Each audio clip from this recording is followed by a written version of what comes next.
wato bari ba ku wani labari wallahi sun ji ga ne wallahi ban didi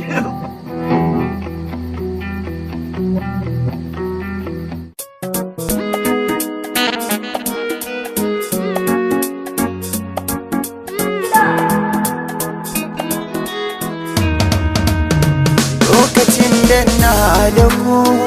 rayuwa ta ɗan rako ko wahala ta yi min ciko farin ciki ban san shi ba a hanarin zuwa na tino na gudana ji ɗanɗano ran da na yi babban gamo labarin nake so ranar ina bakin aiki sai na ga wata tayo birki abinda ya ban mamaki sai ta ce malan taso aiki nake so biya a yanayinta da tarbiyya na zatanta da kyan haniya da mafana ce bakar wuya ban sama abinci ba koda ku gina sanna a sannu dan jinta ta kasance na ɗauki kayan amma ban kai ba sai da maraice dan gidansu da nisa na sha wuya ta kaice sai ta gaya mini cewa dan da ka takar kazarce sai da na kai kayan duk ta yi tambayar sunana ko da taurin kaina sai na ce ki bani kuɗina kana ta ce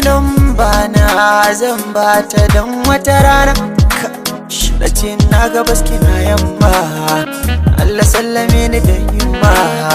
kin gana gaji sosai ga jikina ya ɗauke rama da ce da ni in yi haƙuri yan ci abinci kan in koma sai na ce na gode na zaune na yi ta tunani shin wannan wace ce za ta zo haka nan ta tare ni bayan na kammala cin abinci ta yi mini kyauta mai girma ta bani har nambar ta